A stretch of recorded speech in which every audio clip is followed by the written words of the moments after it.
चालाक दर्जी और मूर्ख राजा। एक राजा को नए नए कपड़े पहनने का विचित्र शौक था। इसके लिए वह अपने खजाने का सबसे बड़ा भाग खर्च किया करता था। वह अपनी प्रजा पर बिल्कुल ध्यान नहीं देता था।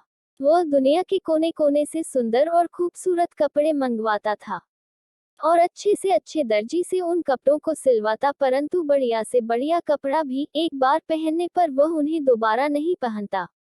राजा के इस व्यवहार से राज्य की आर्थिक दशा पर बुरा प्रभाव पड़ रहा था। राजा के इस शौक का पता एक ऐसे आदमी को लगा जो अपने कामों में बहुत होशियार था। एक दिन वह अपने 3-4 आदमियों को साथ लेकर राजा के दरबार में उपस्थित हुआ। उसने राजा को अपना परिचय देते हुए कहा कि वह दुनिया के बड़े बड़े राजाओं के कपड़े सिल चुका है। दर्जी ने विस्तार से अपना परिचय देते हुए बताया कि किस प्रकार चीन, अमेरिका, जापान और इंग्लैंड देश के राजाओं ने उसके सिले कपड़े पहनकर उस पर पुरस्कारों की बौछार की, जिससे वह मालामाल हो गया। दर्जी, हम भी तुम्हें मालामाल कर देंगे। अब तुम बताओ, तुम मेरे लिए कैसा कपड़ा बनाओगे? राजा ने कहा, हुजूर, मैं आपके लिए ऐसा कपड़ा तैयार करूंगा जिसे कोई मूर्ख, अन्यायी और बेईमान नहीं देख सकेगा। ऐसा कपड़ा दुनिया में किसी भी राजा महाराजा के पास नहीं है। दर्जी ने कहा, आश्चर्य, बेशक तुम मेरे लिए ऐसा कपड़ा तैयार कर सकते हो, परंतु हुजूर, कपड़ा मैं स्वयं अपने हाथों से बनाकर तैयार करता हूँ। ऐसी पोशाक तुम मेरे लिए कितने दिन में तैयार कर दोगे? राजा ने कहा, हुजूर, लगभग 1 या 1.5 महीना तो लग ही जाएगा। दर्जी ने कहा, या मैं तुम्हें 2 महीने का समय देता हूँ। इसके लिए हमको तुम्हें क्या मूल्य देना पड़ेगा? मुझे आप 50,000 पहले दे दीजिए और 1 रुपये कपड़ा पसंद आने पर दीजिएगा। उसी समय दर्जी को 50,000 रुपये कपड़ा तैयार करने के लिए दे दिए गए और एक अलग जगह की व्यवस्था कर दी गई। दर्जी अपने 3-4 आदमियों को लेकर उस जगह आराम से समय काटने लगा। कुछ दिनों बाद राजा ने अपने एक दरबारी को दर्जी के पास भेजा। दरबारी वहां पहुंचा और देखा कि वह सब आराम से सो रहे थे। दरबारी ने दर्जी को जगाकर पूछा, कितना कपड़ा तैयार हो गया है?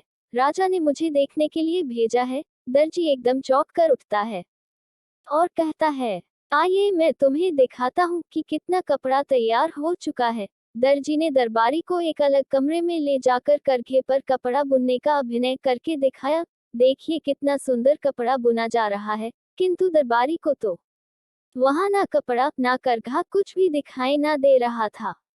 दरबारी भौचक्का रह गया। वह सोचने लगा कि कपड़ा तो दूर रहा, मुझे तो हथकरघा भी दिखाई नहीं दे रहा है। अब दरबारी को दर्जी की वह बात याद आएगी, जो मूर्ख बेईमान अन्यायी होगा उसे यह कपड़ा दिखाई नहीं देगा। क्या मैं ऐसा ही व्यक्ति हूँ? दरबारी सोचने लगा। विवश होकर उसने कहा, सचमुच कितना बढ़िया कपड़ा है। वाह वाह, बहुत ही सुंदर कपड़ा तैयार हो रहा है। राजा ने जब इस बात को सुना तो वह बहुत खुश हुआ। उसने दर्जी और कारीगरों की सुविधाओं को और बढ़ा देने का हुक्म किया।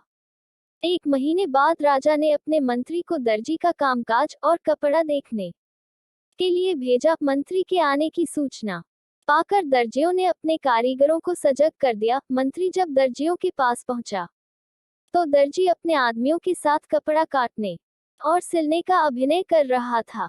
देखिए मंत्री जी, कितना सुंदर कपड़ा और कैसी सुंदर पोशाक तैयार हो रही है। दर्जी ने हवा में हाथ मारते हुए मंत्री को दिखाया, किंतु मंत्री बेचारा हक्का बक्का रह गया। उसने देखा कि दर्जी हथकरघा चला रहा है, लेकिन कपड़ा तो है ही नहीं। एक कारीगर सुई से सिलने का काम कर रहा है, लेकिन उसके हाथ केवल अभिनय कर रहे हैं। वहां कोई कपड़ा है ही नहीं। न ही सुई दिखाई दे रही है, न धागा और ना कपड़ा। मंत्री ने सोचा, मुझे कुछ दिखाई क्यों नहीं दे रहा है। उसे दर्जी की बात याद आई कि जो मूर्ख, बेईमान और अन्यायी होगा उसे यह कपड़ा दिखाई नहीं देगा। उसने सोचा, क्या मैं मूर्ख, बेईमान और अन्यायी हूँ? यदि राजा को यह पता चल जाएगा तो वह मुझे फांसी पर लटकवा देगा। विवश होकर मंत्री ने भी दर्जी की हाँ में हाँ मिलाई और कहा, वाह वाह, सचमुच बहुत सुंदर कपड़ा है यह। दर्जी के पास से लौटकर मंत्री ने राजा को बताया, सचमुच ऐसा सुंदर बहुमूल्य कपड़ा मैंने ना पहले कभी देखा था ना कभी सुना था। यह सुनकर राजा बहुत खुश हुआ। दूसरे दिन दर्जी पूरी पोशाक तैयार करके दरबार में उपस्थित हुआ। आइए महाराज, पहनिए, यह कितना सुंदर और बहुमूल्य कपड़ा और पोशाक हमने आपके लिए तैयार किया है। राजा भी भौचक्का रह गया, क्योंकि उसे कोई कपड़ा दिखाई ही नहीं दे रहा था। उसने भी यह सोचा, क्या मैं मूर्ख, बेईमान और अन्यायी हूँ? और विवश होकर उसने भी वही कहा जो मंत्री और दरबारी ने कहा था।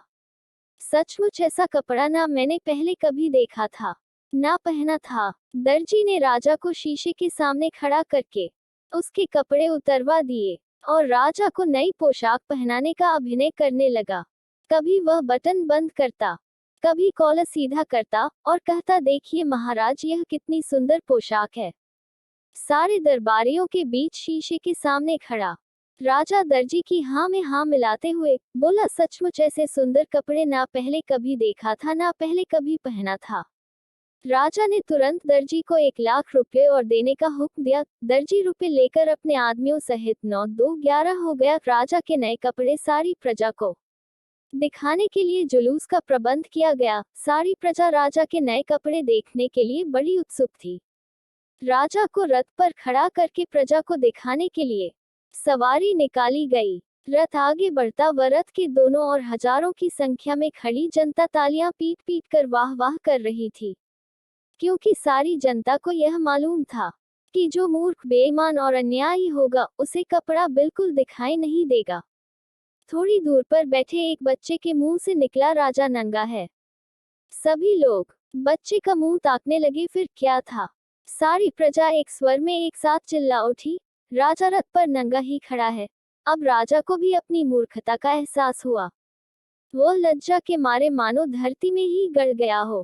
कहानी से मिली सीख, कभी भी किसी भी चीज की फिजूल खर्चा नहीं करना चाहिए, और न ही किसी भी चीज का ज्यादा लालच। हमेशा अपनी सूझबूझ और समझदारी से काम करना चाहिए, नहीं ताकि कोई भी हमको मूर्ख न बना पाए।